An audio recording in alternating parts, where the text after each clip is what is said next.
Okay, so let's go ahead and let's get to what I wanted to talk about, which was using our star to do some things. So my handout, like I said, is highly messed up, but that's okay. We're going to use it anyways. So I want you to find the first one I want you to take note of. It says star problems that could best be solved using the regression feature. So it's this one. It's got a little table up at the front, and it asks which function represents this relationship. So this is a perfect one, where using regression is the best tool for solving this. Okay, so there are handouts over there, and so we're looking at this first problem. And if I had a computer that was hooked up, then I want to go to my star Desmos, and that's the only Desmos my kids are ever going to see is the star version, because I don't need them seeing the other version. That's going to create some, some discontinuity, and so all they ever see is the star version. And we're going to run a regression. So I'm going to teach them how to use a regression on this first problem, where that is probably one of your better approaches. Dixie, we can hook up the Mac, we just can't hook up the PCs to that. All right, cool, that's fine. Here's what I share it with your presentation, or is it in here? So if you want to, just go to star. Okay. Yeah, star Desmos. Okay, star Desmos, and if you bring that up, then we can kind of, and I'll say what we're going to do, and you can type it in if you want. Oh God, you're the wrong person for this job. Oh no, because remember, right, this is exactly what I would do with these students is like, hey, the one who looked like the biggest troublemaker, no offense, but if I saw someone who looked like I'm like, hey, I need your help today. You're going to be my assistant, and you're going to be typing things in. Because the fact is, if I'm typing it, I'm going to go too fast for most of the kids in the room. But as soon as I have someone who's learning it, right, so now I've got that person who's occupied, who might normally be giving me some trouble, but now they're going to be doing something, and they're going to help me, and then at the end, I'm going to shake their hand, and I'm going to give them a little bit of a prize, because after my first exercise class, they gave me a little towel, okay, and now I have a little towel as a prize, and that made me feel like, darn it, I got to go back, she gave me a prize, I better, go back and try to have a good attitude. So we're going to hit that plus sign in the upper left-hand corner. Okay, and we're going to choose table, because that's what we've got right in front of us. And we're going to take these table values right here, and we're going to type them in. Okay, and you're doing an excellent job. So this gives me an opportunity to provide some compliment to some of the students. And remember that I had an assistant who was also walking around and providing a lot of positive reinforcement for the kids. This is excellent. Okay, so now we're going to go down to level 2, and we're going to learn how to run a regression. We're going to do a linear regression, you guys. And so there is another handout that has steps for this, but I also threw out some formula cards onto the tables. Every single day, every single time I see the kids, they're going to get a formula card. I'm like, all right, this is what we're going to write on it, you guys. I wonder if there's a marker around here. Probably. There is in those drawers right there. In the drawer. Right here. It says okay. Dry erase. Okay, let's see. Dry erase marker. Aha, I found it. Okay. So on our formula card, before you ever start taking your STAR test, you need to make a few notes, okay? I want you to look on your STAR formula card, kind of towards the middle, I guess. Let me see here. Kind of towards the middle, under where it says linear equations. And you've got one that says y equals mx plus b. That's not a writing one. Okay. I've been saying this for writing on tape, not supposed to write on. Okay, so every single time you pick up your formula card, you're going to write y1 squiggly mark, actually called a tilde, mx1 plus b. Okay, every single time.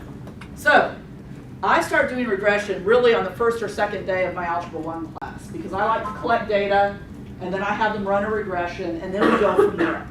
And so from day 1 of algebra until day end of Algebra I, every single day, underneath y equals mx plus b on their formula card, they're writing that out. That's a lot of repetitions, you guys.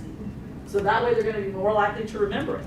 And so my friend in the back is going to type in y1, and then they're going to look for the tilde. I'm not sure where it is on your keyboard, often in the upper left corner. Oh yeah. There you go. And then mx1, and then plus b. Okay, excellent. So we're getting this information, and we can start filling it in.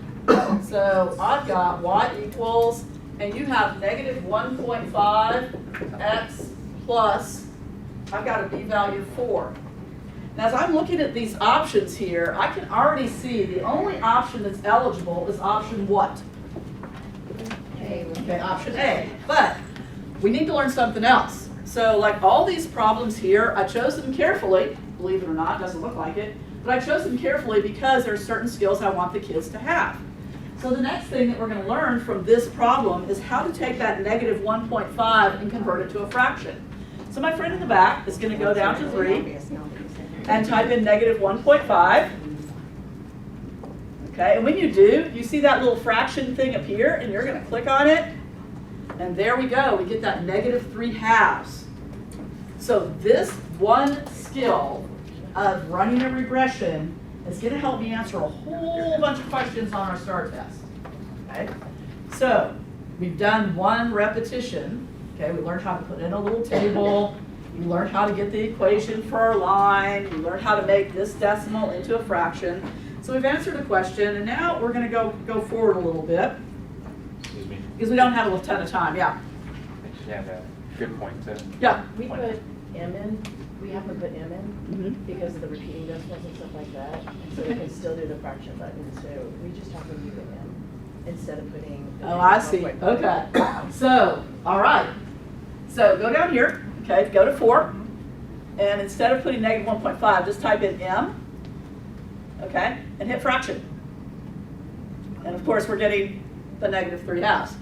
And so that's a trick that I didn't know. And so I've got to be really, really careful because remember, I'm trying to really limit how much I'm going to teach them that's new stuff. So that's something new that I didn't know because I'm not a Desmos expert, right? But that's a really good point that if you have something that is like negative 2/3, getting it to convert to a fraction is a little bit harder, okay?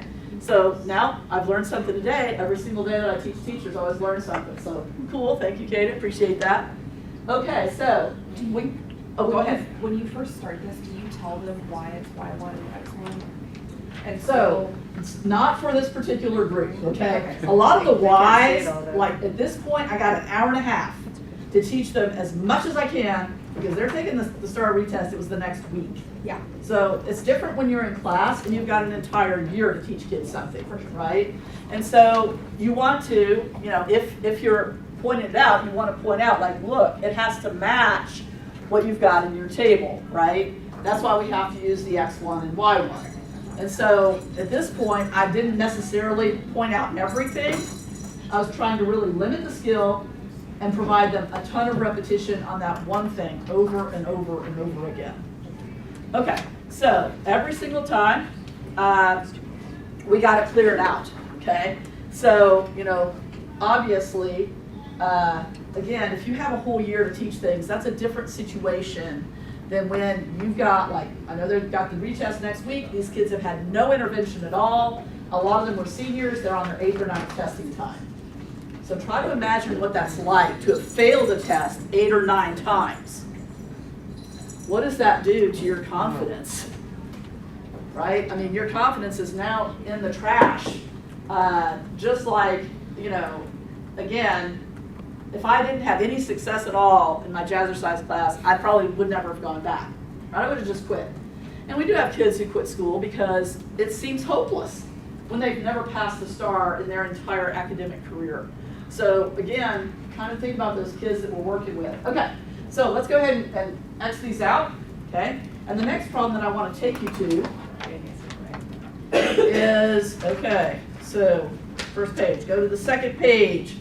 And we're going to find the one that says a line contains the points -2, -2, and 4, 2. We're going to find that one. I just wanted to add that little squiggly, if their keyboard is in Spanish, like if they set it to be in Spanish on their computer, that won't work. You have to go into the Desmos buttons and use it. You can't hit on your keyboard. Yeah. And so there's a keyboard on Desmos down here. And so the helper in the back is going to go ahead and click on that for us.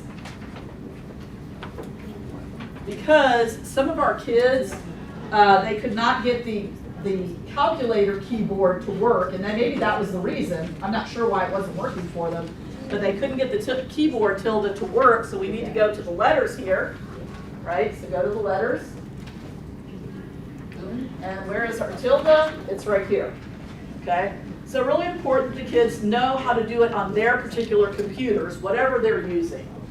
So, you know, you kind of find those things out as you're going along. Go ahead. I was going to say a cool little trick that I like that some of the kids get really excited about. I know the idea is to teach them less things, but also a fun little trivia, if you type the word table, Okay. it will turn into a table. Oh, that's kind of cool. So you want to try it? And the first time a kid does it, they're like, Fun, okay. Yeah, so there's a lot of cool things that like we probably don't know about this, right? So we go and we learn more and more things, and we've got to be careful that we don't try to get too slick with it, because remember we're trying to minimize the number of things they have to know. And a kid who can master like all the functionality of Desmos, they're going to pass STAR no matter what. So we're talking about the kids who are like very rarely doing anything mathematical. So I'm looking at this problem right here. It says the line contains the points, -2, -2, and 4, 2. That's the problems everybody found it. Question says, what is the slope of the line? So listen, you guys. What? I want everybody to think about this, right? Slope, okay, so when I say the word slope, okay, don't say it right away. Don't say it right away. I want everybody in just a moment, I'm going to ask you to shout out the letter that we associate with slope. Okay, you're going to shout it out on 3. Okay, is everybody thinking of a letter of the alphabet? Everybody got a letter in their brain? 1, 2, 3, and yeah, that was not very loud. Okay. I can get the kids to be really, really loud. Okay, we're going to talk about something else. You know that we're going to be looking for the M after we do this little regression that we're about to do. So when they don't give me a table, I can make my own table, you guys. So in our table, we would put the -2, -2, and 4, 2. We can make our own table. If they don't give us a table, no problem. We just go ahead and make our own. So we're going to do this by running a regression again. I want people like, well, what about the slope formula? I'm not mentioning the slope formula because I'm trying to minimize the number of things these kids need to learn today. And so we can do a whole lot of problems by running it through regression. Now, the word slope, we said it's associated with the letter M. There's another word, though, that if we see it in a problem, it's telling us we need to find the slope. Okay, it begins with an R. So everybody know what word I'm thinking about. Okay, remember, you're going to shout it on 3. 1, 2, 3. Rate. Okay, rate of change. If you're doing a slope, if you're doing a rate of change, if you're looking for M, then you know you can run a regression and get that value that way, okay? Now, I know the choral response thing seems kind of juvenile, but remember that we're working with a lot of our students that are struggling to pass STAR. One of the reasons they're struggling is language, and they don't recognize the vocabulary because we don't give them enough repetitions using the same word. Sometimes we call it this, sometimes we call it that, sometimes we call it the other thing. That will be confusing to someone who's a new learner at this and who's struggling. Okay, so we've got our little table here, and we've got our values in the table, and now we're going to practice again. So at this point, remember, I've already said it once, and so now I'm going to ask you to tell me what's the first thing our friend in the back should type in order to get it to run the regression. Why? Good. Y, okay. 1, good. So Y1. Squiggle. M. Ooh. Plus. Oh, no, 1. 1. Okay, good, you guys. That's okay. It's only our second repetition, right? So X1 and then B. So notice how many different kids did I get in there, right? I watch people and like they're only involving a very small number of kids because they ask one kid to repeat the whole thing. See, by asking different people, now they have to listen to the other people in the room too. How do you encourage kids to listen to other people, right? And know where you are, and also that slowed us down a little bit. So now you can see the value of that M idea that we just heard about. So let's go down and let's type in M. Okay, let's hit fraction. And there it switches to the 2/3. Okay, so if you look through this whole packet, you're going to see like, okay, there's a lot of places where we can use regression. I start off with linear regression, and we can answer a whole lot of questions using that. Now, as it goes, it's getting a little bit more complicated, but kids are starting to think like, okay, we've answered like 5 or 6 questions that probably in the past I might have missed. And we've told them when they came in how far away they were from passing. A lot of them are within 2 or 3 questions, and they're starting to think like, hey, maybe I can do this because we've repeated the same skill on a lot of different questions. Okay, so I'm obviously not going to work you guys through the entire packet, but you can see the idea that I'm going for.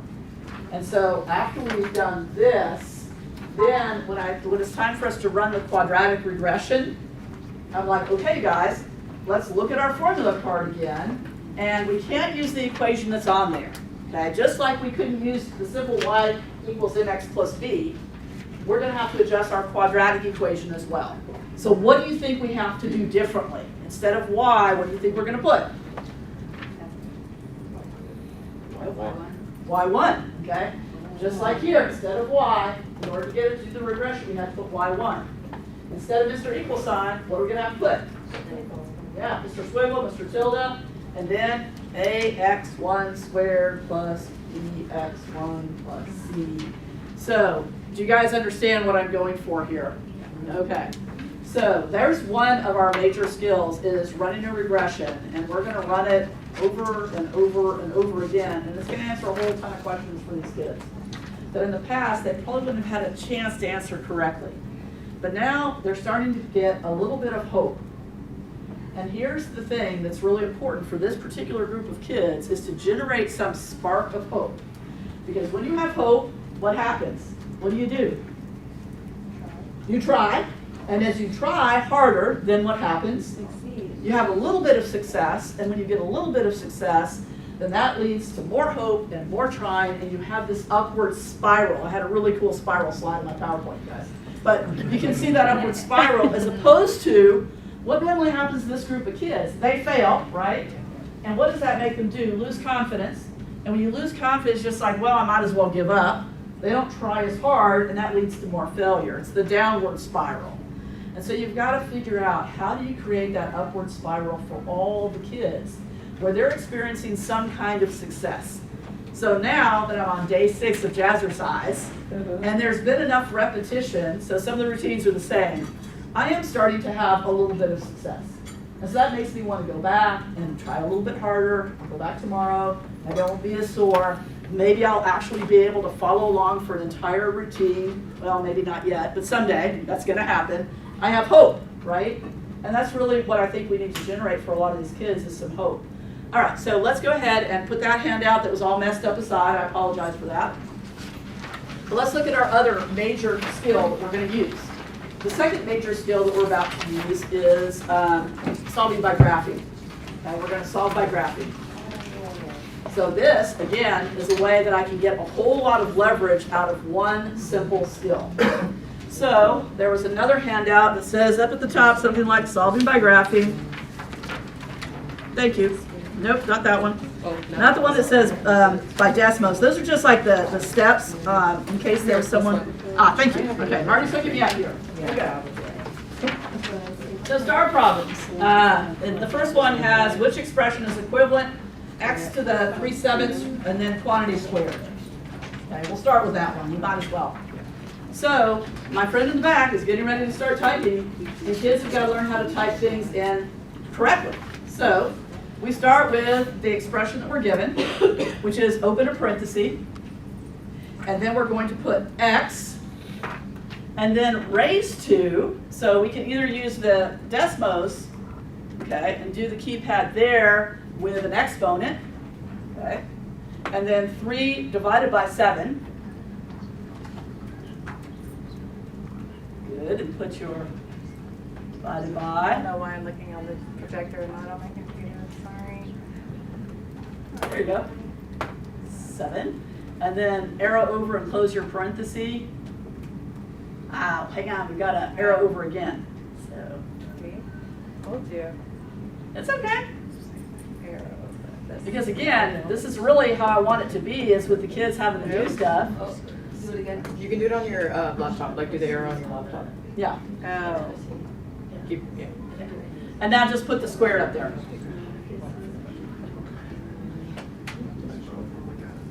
There you go. Yes. So this one always throws me off. It doesn't look like an exponent, but it is one, isn't it? Yeah, it does. Okay, let's go down to line 2. And basically this is a guess and check method, you guys, obviously. So, second line, we're going to try answer A. X, and then raised to 6 divided by 14. Are those two graphs equivalent? Clearly not. Because what does it mean to be equivalent? They're exactly the same. These are not exactly the same. So I'm like, darn it, that one didn't work. So go ahead and we're going to back up a little bit. And now we're going to do 17 over 7. I misread it. Okay, are those two the same? Okay, let's keep going. Okay, now it looks like there's only one graph there. Why does it look like there's only one graph? They're the same, they're exactly the same. Okay, so just as a quick reminder, you guys, let's look at our formula card right now. Because we found the answer, and that's great, but I also want to remind you, on your formula card, there's some rules for exponents. And if you have power raised to power, what does your formula card tell you you're going to do with those two numbers? Multiply them, right? And if you don't remember how to multiply, can Desmos do the multiplication for me? Yeah, I can go down to line 3 and I can type in 6 divided by 7 and then times 2. So let's go ahead and try that. Yeah, sorry, 3 divided by 7 times 2. That's what I meant to say, you guys. Because what is the one thing that students really struggle with? So you'll have to kind of arrow over to do the times. So kind of get out of that fraction. Times 2, good. And let's hit it into a fraction again. Oh, and there's our 6/7. So I'm not giving up entirely on those exponent rules, but I'm showing them like, hey guys, there's a way to make sure we get these star questions right. Because I need you to get as many right when you take that test next week, so that way you can have this hurdle out of the way, and you can move towards whatever that dream is you have. Okay, we're going to skip ahead a little bit, you guys. Do you have them toggle the purple one on and off to make sure that you can see the green under it? So, you know, that's another possibility, but again, like I'm not trying to teach them a whole lot about Desmos. I only have an hour and a half, Yeah. right? And there's a lot of problems here that I want to talk about. Let's go to... Do you tell them it only works for single time during this? So no, not right now, okay? Because I am going to help, they're going to do linear equations on this too. Okay, so we're going to go to the next page, and there's one that says, what is the solution to the equation 5 quantity 2w plus 4? Sorry, I'm skipping around, you guys. But. Now, the problem with Desmos is it don't like the letter W. What's the only letter it likes? X. So we're going to have to, on the paper here, I have them rewrite it with X's in it. So right on top of that W, we're going to put an X. And just like before, we're trying to see where two things are equal. The left side is going to go in Y1, in equation 1, and the right side is going to go in equation 2. So 5, quantity 2x plus 4. Then down. Good. Then 4, quantity 2w plus 9. Sorry, 2x plus 9. Sorry, that was my mistake. Okay. Now we've got to see where these two things are equal. Now a lot of the kids are like, oh, they're not equal. They don't ever touch each other. Okay, well, we've got to learn how to, we're going to keep going until we can see where they intersect each other. So this one is a little bit hard to see. Okay. Nope, that's not where they're intersecting. You've got to go up a little bit more. If you touch the line, when it's super zoomed out, Yeah, dots will show up. yeah. So keep going. We've got to, yeah, there we go. Just click. Okay. There we go. Okay. So they've got to learn a few things about how to navigate with this. And the more time you have, then the more of those little tricks that you can show them. Okay? I'm telling you, it's interesting how quickly they can pick up some things. We're going to skip ahead. Because one of the bugaboos of their lives is factoring. So we're going to go over towards the end, okay, towards the end of my handout. Which expression is a factor of 30x squared? So did you guys find that problem? It's like the third page in, I think. Which expression is a factor of 30x squared minus 4x. So we're going to type in our 30x squared minus 4x and then minus 16. Okay, now I need to be looking at my x-axis because I'm going to be looking for some solutions or zeros. So let's go ahead and we're going to have to, let's see, we want to zoom. Which way do I want to zoom? Zoom out, try zoom out. Okay, nope. Press home. Yeah, we got, yeah. We need to zoom in around our Little house. origin.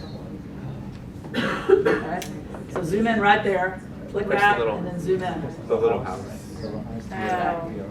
There you go. Okay, now, this is one of the things that kids really struggle with is factoring.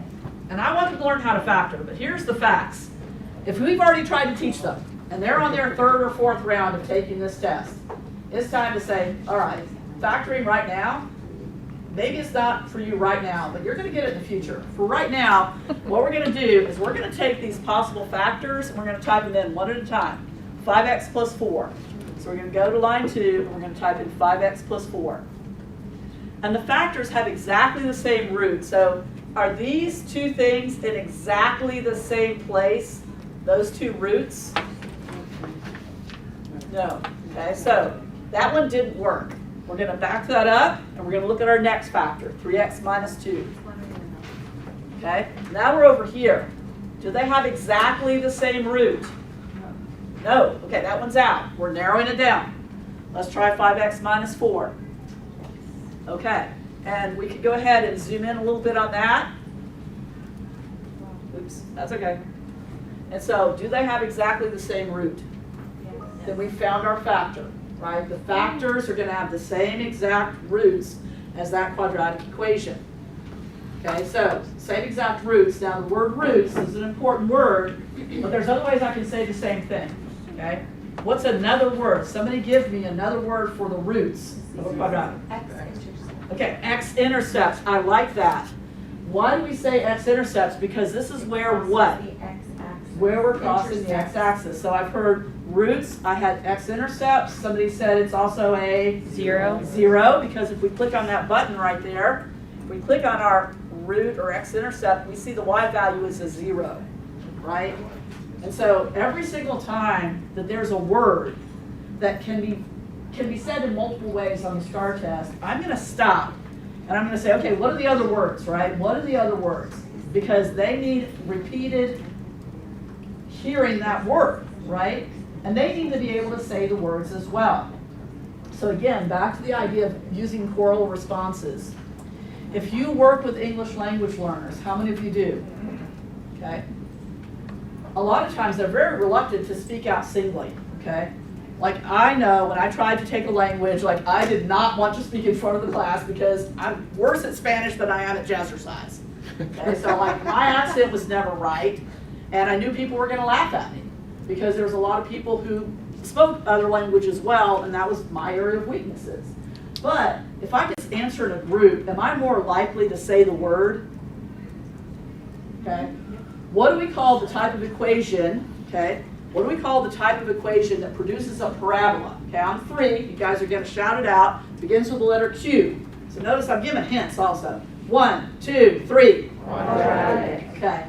See, people are more willing to say something in a group, even if they're very shy or if they don't have language skills.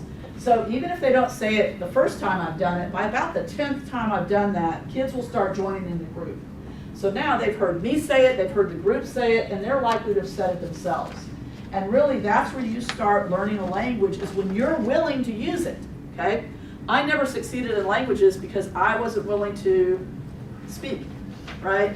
I could listen, and I could watch the teacher, and I could write and read it pretty well, but I never really mastered because I was reluctant to speak, okay? So I'm just trying to look at the clock to see how I am on time. So, all right. So let's look down at our next little STAR problem. Right below that one on factoring, it says, which statement about this function, and they've got, you know, some crazy function is true. And then it has the word zeros. What's another word for zeros, you guys? Okay. X-intercepts, roots, solutions, right? How many times am I going to be able to go over that vocabulary just in this one small set of problems? It's going to be a bunch of times. Let's go ahead and we'll do this next problem. So we'll go back up to our line 1. Okay, and we will type in the 4x squared minus 36x plus 81. So again, stop and think, if you're someone who struggled with factoring, is this going to be one that's easy to factor? No, it's not. Okay, so we're going to go down. Okay. Sorry. We're going to go over here. Okay. And we're looking for the zeros, and so we know that's our x-intercept, and we can just go to that x-intercept and click on it. Okay. Ooh, 4.5. Dang. They don't have decimals on the answer choices. Let's go on over here and type in that 4.5 real quick. And does everybody see the trap answer that's there? Plus or minus 4. Boom, plus or minus, right? So like you've got to point out to kids, like whenever you design a test and you're putting in a good distractor, a lot of the kids will stop at that. They see the 9/2, the 4.5, they're like, oh, it's C. Because they see the number part and they're not paying attention to the plus or minus that's in front of them. They don't even know what that means. Okay, so, we've got to be careful, you guys. That means you have a positive 9/2 and a negative 9/2. Do we see a 0 of negative 9/2? Should we look over here? No, we only have that one root. But you want to teach the kids a little bit about test design. When you design a test, if you've got a distractor that you know is going to catch a whole bunch of kids, it's called a tiger trap. Does anybody remember that term? Y'all are all too young, okay? All of y'all are way too young for this. In Vietnam, right, you have a guerrilla warfare going on. A tiger trap is where you've dug a hole, okay, in the trail. The troops are going to be coming down. You dug a big pit. At the bottom of the pit, you've got bamboo spikes. It's a tiger trap. It's meant to trap a tiger, right? But it was used against the U.S. forces in Vietnam. So that's why a lot of people my age know what a tiger trap is, and none of y'all do because you're all too young. However, in test design, the tiger trap is what's in your pathway to the correct answer. Do you understand what I'm saying here? So, teaching y'all a little bit of history along with some math. Okay, that's good. Learn more stuff today. Okay. So, as we go along, you can see that there's a whole lot of different problems here that we can solve by graphing. Now, somebody mentioned about, the systems. So, if I go to, let me see the one that I have in here. Okay. Let's see, there's a whole bunch. Okay. Let's go over to, we can go over to the second page. And there's a system of equations, which, if I was just solving this on my own, I would probably do linear combinations. Isn't that what most of you guys would do? And that's my first thought, is I'd multiply the top equation by 2, add the two equations together. So that would be, a pretty easy way for me to solve that. Yeah, so it's negative 3x plus 5y equals 21. Okay, I've got some options, right? I do have some options here. I could teach the kids to plug in the numbers. However, what I chose to do, because I only had an hour and a half, right? I got to get as much out of this as I can. I did teach the kids how to isolate the y. Okay, so we're going to solve everything by graphing, and I taught them like it's a Texas two-step, you guys. You always move the x term, and then you're going to do division. Okay, every single time. Now, of course, I know that for someone who's decent in algebra, linear combinations or elimination, whatever you want to call it, is probably the easier method. But I'm not looking for easy at this point. I'm looking for effective. What will give me the most bang for my buck? So, Texas two-step, we're going to move the x. When I say we're going to move it, we're going to use an additive inverse. Okay?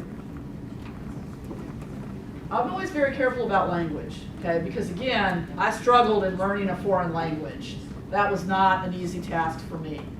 And because a lot of words will be misleading, okay?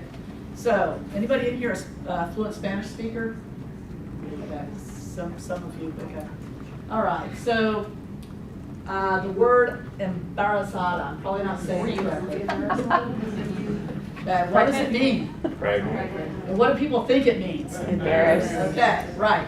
And so there's a lot of problems when people try to learn a new language and they try to like use language and then it doesn't work properly. So a lot of people talk about things canceling out. I never use the word cancel out. These are going to make a zero pair. Because the problem with cancel out is people use the same phrase for two entirely different operations, right? Right now I'm making a zero pair, so this amounts to 0, there's nothing left there. And then I'm going to divide out this 5, because it's currently multiplying, and so I'm going to divide out that 5. I'm not canceling it. You cancel letters at the post office, right? You don't cancel out numbers. And so now I've got y equals 3/5 x plus 21/5. Normally, like, I'd be really worried about solving this by graphing because, you know, plotting 21/5 would be bad, right? But because I'm using Desmos, solving by graphing is going to give me the most bang for my buck, right? I only have an hour and a half. I can't teach them elimination, substitution, all these other things. By teaching them how to isolate the y, they're also going to be able to do some things with inequalities, right? So all I was trying to do was figure out what were the few things that I could get them to do that would pay off the most. Okay? And so the plotting of the 21/5 is not going to be a problem. And now they've learned how to enter things into Desmos. And that was really the purpose of this particular session that I was doing with these kids. And so, again, if I'm trying to teach Algebra I and I've got all year to do it, I'm going to teach kids how to solve by elimination, right? I'm going to teach them how to solve by substitution. I'm going to teach them how to solve by graphing, and I am going to teach them how to use Desmos as a tool, because that's the tool they're going to be taking this test with, and they're going to take their PSAT and their SAT, and now they're going to take the AP Calculus exam using Desmos as well. So, like, as much as I'm resistant to change, I don't like to change, I know this is where the future is, you guys. Like, this is what I move towards. Calculator's been my friend for a long time, still a good friend of mine, but my new best friend is Desmos. Now, there's one more handout that I want you guys to look at. And again, I apologize that we don't have time to like go through all of these wonderful problems, but there is a handout. It's not labeled, okay? It starts with problem 43 up there in the upper left-hand corner, okay? These are the 10 most frequently missed items from last year's STAR test. Okay, these are the 10 most frequently missed items. And what I want you to do is I want you to look through and figure out, just go through them, and figure out how many of them can be solved by regression, which ones can be solved by graphing. And then we'll talk about a few of them in a minute. So just go through. You don't have to solve the problems. That's not what I'm asking you to do. Just look at it and decide, like, could you use regression? Could you use graphing to solve it?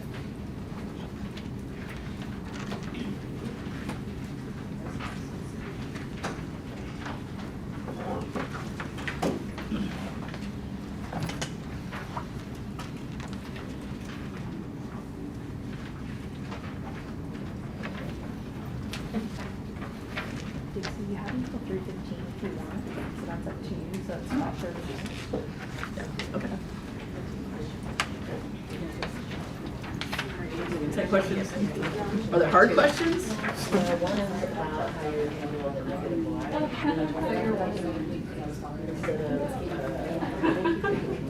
So I still teach the Texas two-step. You move the x, divide by the -1. 100% of the time, because they need to have like consistency, right? Over and over again, you do the same thing. We move the x term, then we get rid of that coefficient of y. How do you Because like they have nothing to write on anymore. Oh, they have the scratch paper. Yes, Yes, I have to write stuff on the scratch paper. Write it in the X. Yeah, the first thing that they do is like, what is your goal? Why are you here? Okay, I want to be, I want to go to culinary arts school. So they got that, right? The whole, what was that study they did on the, I don't know. stereotype correct. So like that's the first thing. Get them focused on, what is it that you're trying to do? Why are you taking this STAR test? Just because I want to get out of high school, I have a diploma. Let me be the first in my family to graduate, whatever it is.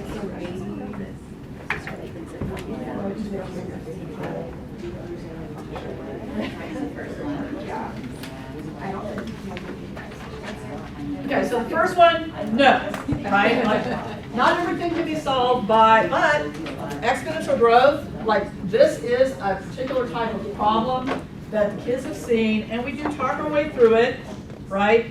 We know we're going to have a y equals, and one of the first things that I get them writing on that formula card, so remember I want them to write a few things right away. They do have the linear equation. They do have the, what's it called, the quadratic equation. Exponential's not on there. One of the first things when we start doing exponentials is I'm like, hey, everybody take your formula card. And now they know they're supposed to supplement that formula card. We're going to write y equals a times b to the x power. So that way they've got that down. And they will have written it 15, 20, 25 times. I make them write it over and over again. Because it's the repetition that will help them remember it. And so even if they just get the y equals 500 as your starting point, okay? And then we always, again, always try consistency over and over again, doing the same thing. Where do you always start with percentages? You always start with 100%. Then either we're going up or down. So grow would mean we're going up, okay, by 2%. Now we've got 102. Now we'll convert this to a decimal, right? So boom, boom, there's our base. And if you do it the same way over and over again, right, the repetition is what's going to help them to do better on that problem. So that problem, that's probably not going to be solved by regression or graphing, but obviously we're going to try to teach exponentials in a way that they'd be able to get that question right as well. Look at number 31. Regression or graphing, you guys? You can solve this by graphing very easily. Only 30% of the students got the correct answer of D. If you look at the other choices, okay, students really like A and B. Okay, why do they like A and B? Well, because they think, okay, I see that plus 3, there has to be a minus 3, and then I'm going to divide by the 5. So they're looking for the choices that have the numbers they see. They don't see a 15 necessarily, but they see that they're going to have to do a minus 3 and a divide by 5. So they tend to go for A and B. If you want to know the percentages, 27% of students chose A and 25% chose B. 27% chose A, 25% chose B. Only 17% chose C, because it has fewer of the numbers that appear in the equation, right? Only 30% got the correct answer of D. Yeah. Slightly off topic, but would it not make sense that if I was looking at a test that had that spread of data, that I would say, wow, I didn't teach that well. So you're giving us the percentages for the whole state of Texas, right? Not That's your right. Yes. differentiation group? That's right, yeah. Yeah, so this is, these items are the ones that kids across the state miss. So not for my intervention And group. Texas isn't gonna give it back. Like they're just gonna let us see that this is undoable for the entire state. Okay. Will? We've had issues where like they take it back or they'll adjust the curve and. Oh, no. They're not gonna do that. No. Like, oh. No, absolutely not. This isn't even the worst item here. No one in the So no, they wouldn't, that's not a flawed question. There's nothing flawed about this, right? What we know kids do is that they look for key numbers in the problem and they look for those numbers in the answer. Go ahead to the next problem, you're gonna see that again. So, kids that are looking at this, so we're on number 39, you guys, number 39, okay? So, what kids do, okay? They see that first line that's graphed, and they're really good at counting squares. Okay, so they see a slope of 3, right? And they also see a y-intercept of -2. So what do they choose? What do you think is the big distractor here? It's B. Yep. Because B has that -2, and they can see -2 on the graph. Do you see why they're choosing B?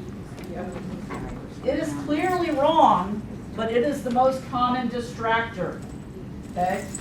34% of the kids are choosing letter B because they see a -2 on the graph and they see a -2 in that equation. Do you see what the kids are doing? They're trying to solve problems by finding, and it's the same thing with words, they look for what they call key words. All the studies that we've read have said keywords is not a strategy for solving math word problems. It doesn't work. And it particularly doesn't work for English language learners, and we've confused them because we use words that don't make sense. Okay? What do a lot of middle school teachers call that process? Simplifying. Okay, no, that would be better. Reducing. But if you reduce something, doesn't it get smaller in size? Is this smaller in size than that one?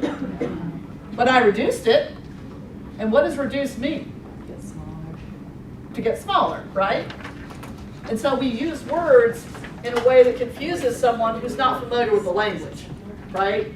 That's part of our problem. And we don't think about it because a lot of us, like this is our native language, right? So we don't see what's confusing about it. Though the other day, I'm going to admit to something, I did not know this, okay? The word dilation. In everyday usage, what does dilation always mean? Make it bigger. You think of your eyes, right?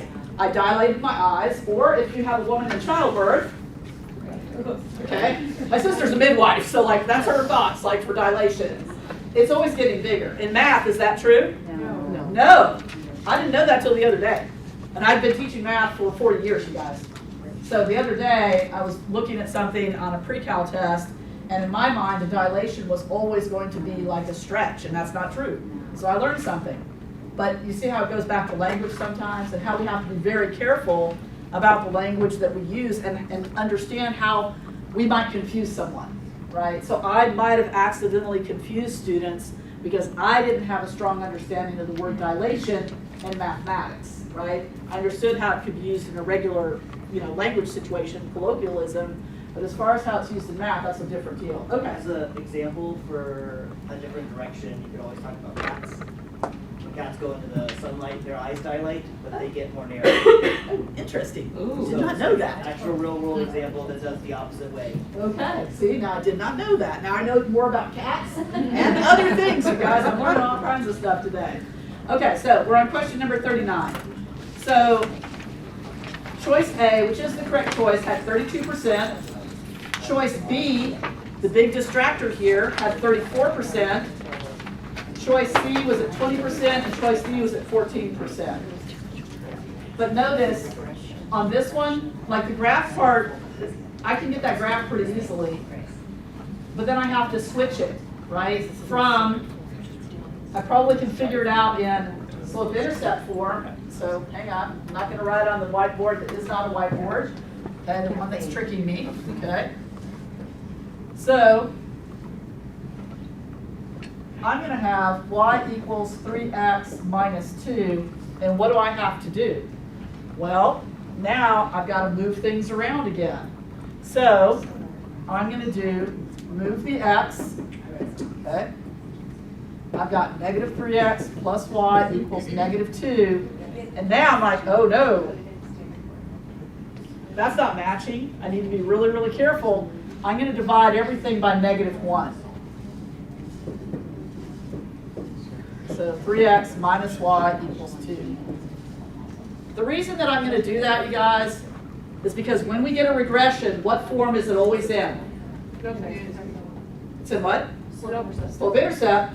But some of the answers will be in standard, so we have to teach them how to switch it back and forth, right? And so always, Texas two-step. We're going to move the x, and then we're going to deal with the y part. Okay, go on down to number 9. Number 9, kind of a disaster, you guys. So, choice A, 13%, got it right.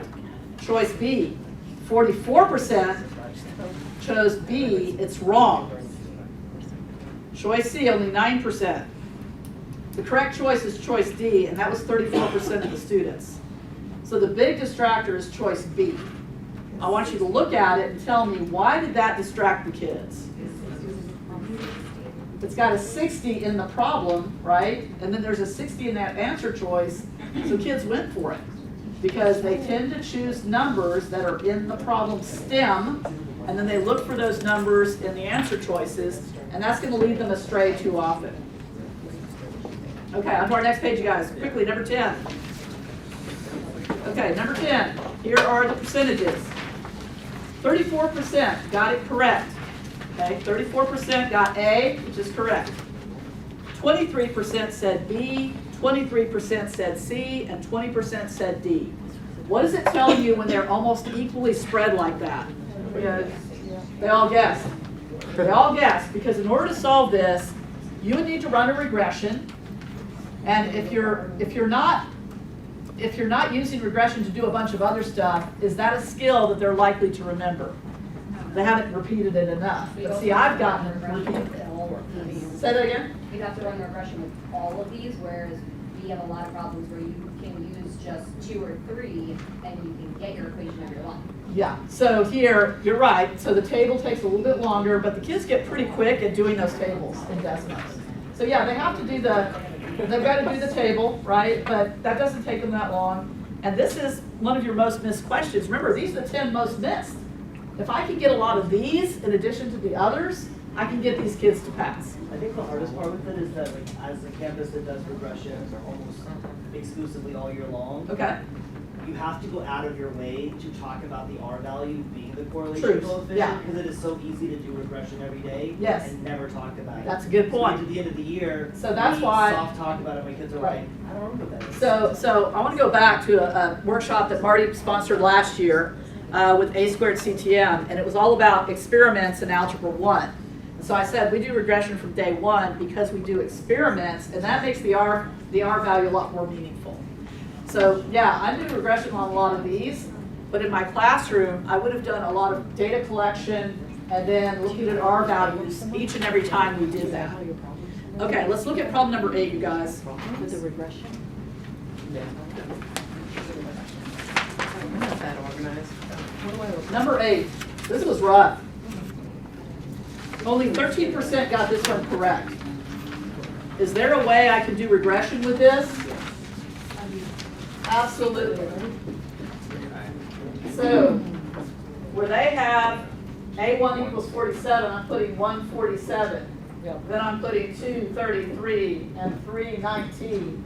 I'm making that sequence into a table, and then it's going to be just like y equals mx plus b, right? I'm just going to take my numbers, and instead of y equals mx plus b, we've got a sub n equals empty box n plus empty box. They're going to put their m value there, and they're going to put their b value there. So this problem was basically, hardly anybody got it, right? 13% of the entire state of Texas got that one right. And yet, if I run a regression, I think I could up that to possibly 80% of the kids getting it right. And isn't that important for them to make that connection between an arithmetic sequence and a linear equation? So a lot of people are like, look, you're going all around the math. No, I'm not. I'm reinforcing some important connections that they're going to need later on. Okay, so I'm not going to give up on teaching some of the math that I want them to learn, but I want them to see how the math we're learning connects to something they already know. And too often we aren't making those connections for kids. And we need to think about how we can do that a little bit better. And that will improve our scores, and that will make life better for everyone. Okay, the sad thing is, you guys, all of us are math teachers, right? So, when you're at a party, everybody's had this experience. People are like, what do you do? You say, I'm a math teacher. What's the reaction you always get? What's 500 times 762? They want you to do arithmetic. They want you to calculate the tip if you're at a restaurant, right? But the big thing is people just complain all the time about math. And if you stop and think about it, there's a reason why they do that. Some of it is how we've taught it.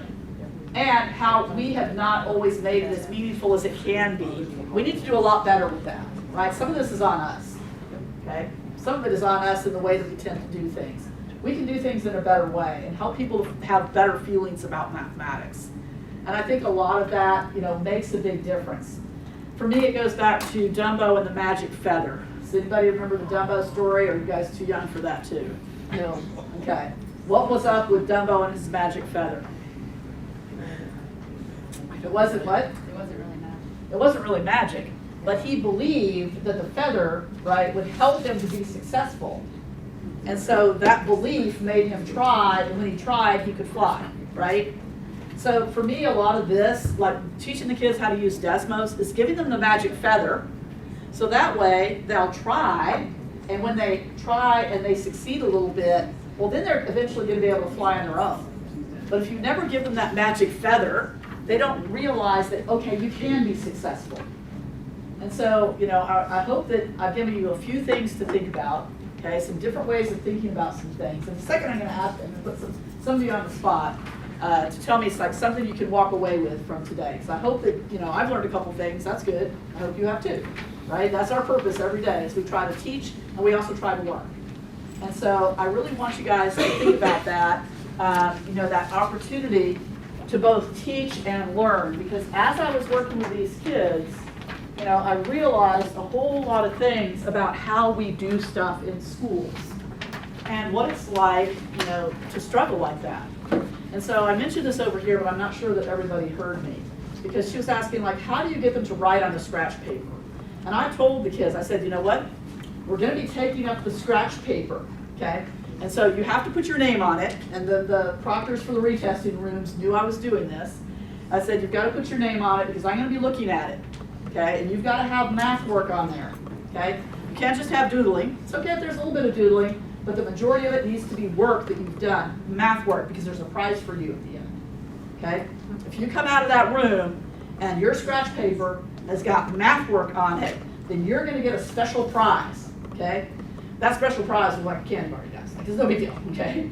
But that got them to like, okay, some of these kids need more incentive than just, all right, passing star is going to be great for you. You're going to be able to get your diploma, maybe the first one in your family. But there's something that I asked them to do. I said, look, you got your scratch paper, put your name up at the top, and the first thing, before you start working on the test, what I want you to do is I want you to write down why. Like, why is this important to you? What is your ultimate goal? That 5-year thing that you've thought about, that you want to have and be proud of. It might be the first person in your family to graduate from high school.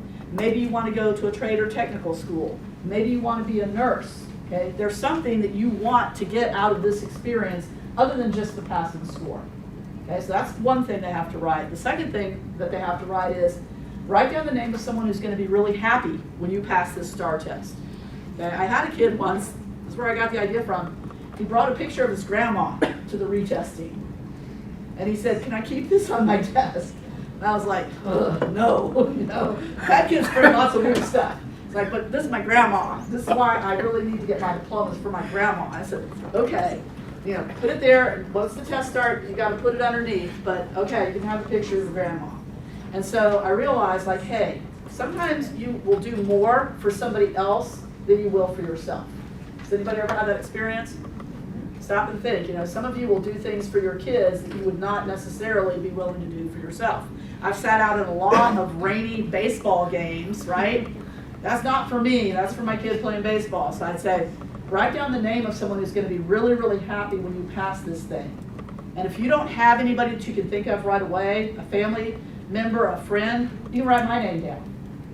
And so in the agreement that I said, I'll come and do this 6-hour workshop, I told the principal that part of the deal is I'll show up, I'll do the 6 hours of instruction for these kids, but then we have to have a celebration afterwards because these are kids who never get celebrated. So after we got the scores back and a lot of them had passed, we had a celebration in the cafeteria. There was some pizza, there was some cookies, there was some drinks. But the main thing is he made them a certificate. When we sent for the kids to come down, a lot of them wouldn't come down because they've never actually been called out before for something positive. Okay? That was the first thing that was really sad. As they came in, I handed them the certificates. This one kid said, do I get to keep this? And I said, no, you have to give it back.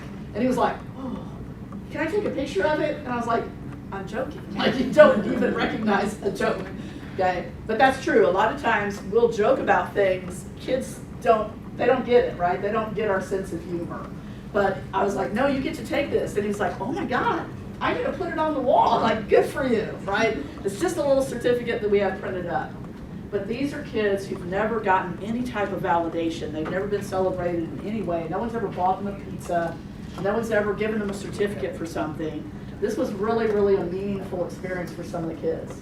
One of the kids, you know, I had him a certificate, and he said, I've been looking for you everywhere. And I was like, why? And he said, you know, I needed to tell you, you know, they told me, you know, the scores had come out the day before. He said, I needed to tell you, you know, that I passed. And I was like, well, yeah, but I don't work here. He says, yeah, I know, but I've been looking for you like everywhere, like in the HEB, I've been looking for you. I was like, oh my God, this poor kid.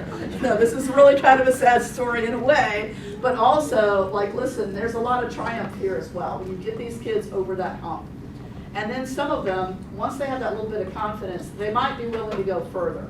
So I've got like 5 minutes. I want to tell you about my sister. My sister was one of those people that's a terrible, terrible math student.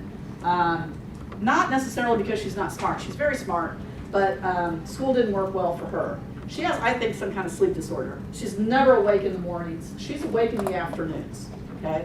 So in 1970, we moved to Houston, Texas, and she was failing all of her morning classes because she's basically a zombie. And one of those was Algebra II. Parents had to go in for a conference. My parents were very, very, they did not want her to drop Algebra II, okay? No way, you have to take it. We want you to go to college. We want you to have opportunities that we didn't have.